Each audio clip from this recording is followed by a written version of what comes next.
Olá, eu sou o Gil Marcos Miranda e é um prazer estar aqui falando com você mais esse dia. Como resolver essa problemática?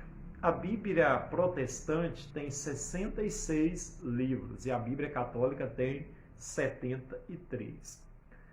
Onde surgiu esses 7 livros a mais? Porque a Bíblia protestante, a Bíblia evangélica tem apenas 66 e a Bíblia católica tem 73. Vamos de uma forma histórica, sem fazer juízo de valor e sem dizer quem está certo e quem está errado. De forma histórica e acadêmica, nós vamos desenvolver um estudo rápido aqui para você, bem resumido, para você entender essa história. A Bíblia protestante, ela é oriunda da chamada Bíblia judaica, a Bíblia Tanakh. Essa Bíblia, a Bíblia judaica, ela só tem o Velho Testamento como livro, como escritos inspirados. Só que a Bíblia Tanakh ela é diferente das Bíblias que nós temos hoje. Ela não possui essas subdivisões entre 1ª e 2ª Crônicas, 1ª e 2ª Reis, 1ª e 2ª Samuel, profetas maiores e profetas menores.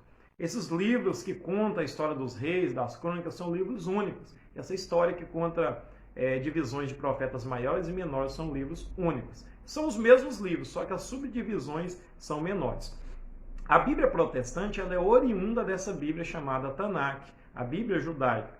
E para os protestantes, essa era a Bíblia que Jesus lia. Então, por isso que eles decidiram não inserir esses 7 livros a mais. Agora, a Bíblia católica ela é oriunda da chamada Septuaginta. O que é a Septuaginta? A versão dos 70, aquela Bíblia que foi traduzida do hebraico para o grego, naquele período interbíblico, entre os séculos 3 e o século 1 antes de Cristo, ali no período que a língua grega estava predominando. Foi traduzido o chamado grego kainé, que houve essa tradução. E nessa Bíblia Septuaginta tinha esses 7 livros a mais. 1ª, 2ª Macabeus, Baruque, Judite, Eclesiástico, Sabedoria, um acréscimo no livro de Daniel com a história de Bel e o dragão e alguns acréscimos no livro de Esther também. Depois de ser uma tradução da Bíblia do hebraico para o latim, a Bíblia de São Jerônimo também considerou esses 7 livros a mais como livros inspirados. Então, durante um bom período dos pais da igreja, eles se consideraram esses livros como livros inspirados, esses 7 livros a mais. Só que no advento da Reforma Protestante, do século XVI, Martinho Lutero decidiu que não seria viável o movimento protestante ter essas Bíblias, esses livros a mais na sua tradução para o alemão. Então, para Martinho Lutero, a Bíblia que Jesus lia era a Bíblia hebraica, não a Bíblia grega, a tradução do hebraico para o grego. Só que no advento do movimento protestante, aproximadamente entre os anos 1545 em diante, houve o chamado Concílio de Trento, a chamada Contra-Reforma. A Igreja Católica, por causa do movimento protestante, ela decidiu fazer uma Contra-Reforma. E um dos assuntos trabalhados nessa Contra-Reforma foi esses 7 livros. Inclusive, alguns padres da igreja não queriam que esses livros entrassem, e outros queriam. Então, por uma votação apertada, foi decidido que esses livros seriam considerados deuterocanônicos. O que é deuterocanônico? Livros inspirados depois.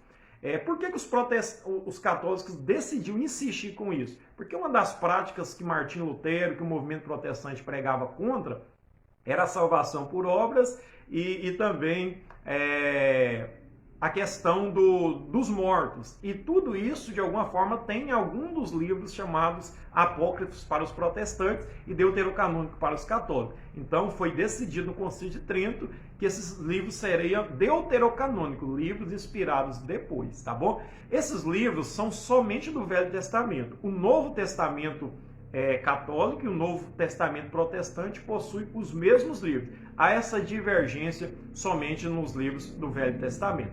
Deuterocanônico para os católicos, ou seja, livros que foram inspirados depois, e apócrifo para os protestantes.